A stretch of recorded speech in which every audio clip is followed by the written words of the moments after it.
Hey, it's Valentine's Day, February 14th, 2008, and I'm here with my sweetie.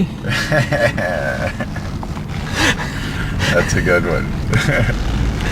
And you're listening to some romantic music this morning. What are you listening to? It wasn't romantic, but before that, I just want to make sure I wish my wife, Donna, a happy Valentine's. I love you very much.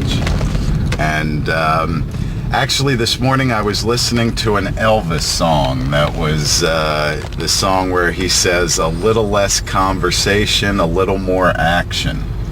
And it's with the show Las Vegas. That's their theme song.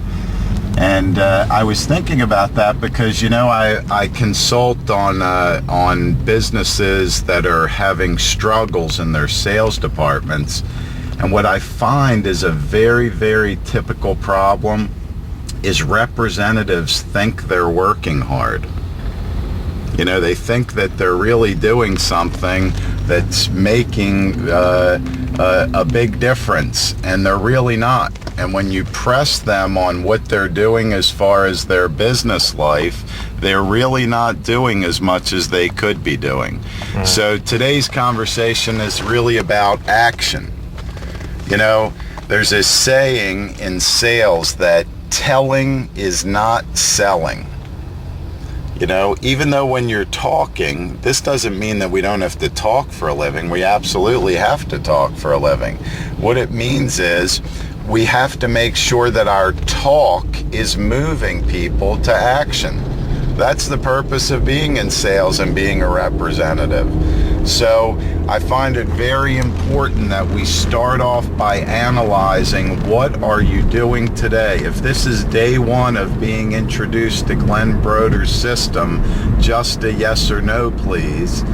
What should you do today to make a change in your life? And the first number one thing that you can do is to look at your book and to see who are my real prospects. How many real prospects should I really have? How many people, if I really want to press myself, can I get out and show what I'm offering? So a little less conversation, a little more action. The action needs to be defined action for qualified prospects. How can you know if you're cut out for the work you're doing? I'm sure a lot of people are selling something that they have no belief in, or are doing work that they have no belief in, and they're just still doing it because it's easy. But if they hooked into something that they actually believed in, they'd be successful. That's a very valid point. A lot of people in life in general are basically walking around in the dark.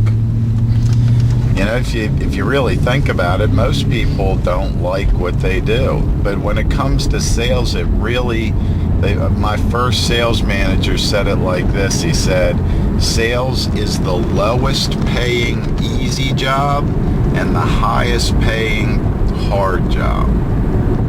So what was he saying? He said in sales, you come in for your sales meeting at 9 to 10 in the morning, and then after 10 o'clock, you're really the master of what you want to do.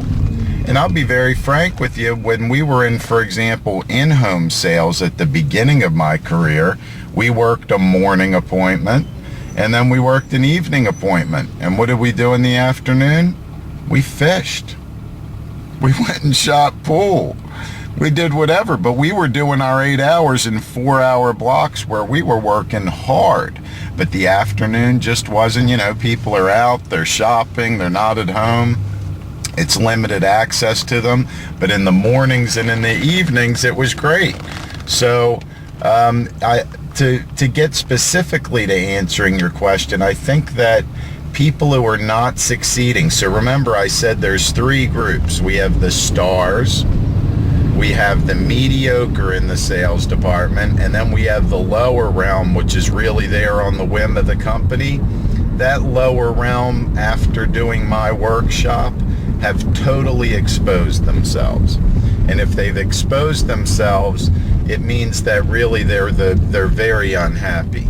somebody who can't figure out how to close on a regular basis, I talk about this specifically in the book, they have no job satisfaction whatsoever.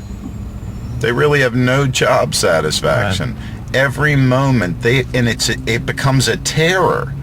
Okay. Think about it. If you're scared of talking to people, or you're not capable of doing that well, and you try to go out and do that, it's a terrifying experience. And I find that a lot of people that are shy for one reason or another, or didn't appear to be shy when they first got started, all of a sudden have what we call reluctance. Yeah. Where I can pick up the phone and call anybody at any time if they're qualified for what I want them to do. There are some people that will never be able to do that. And as soon as you see call reluctance, I really don't have to fire people in most of my organizations.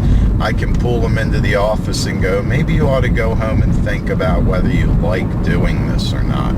Yeah. If you do, come back, we'll work real hard, I'll teach you exactly how to do it. If you don't, then you know what, no hard feelings. I don't want you to do something that's not right for you. But if you're the kind of person who can talk to people freely, and let's face it, we're just two beings. You should be able to walk up and talk to anybody. We'll talk more in the future about getting over that fear. As a matter of fact, we'll do quite a bit about fear. But if you have the personality, it's going to work out great with training. And if you don't have the personality, we could train you forever, and you'll just never be happy with it. Right.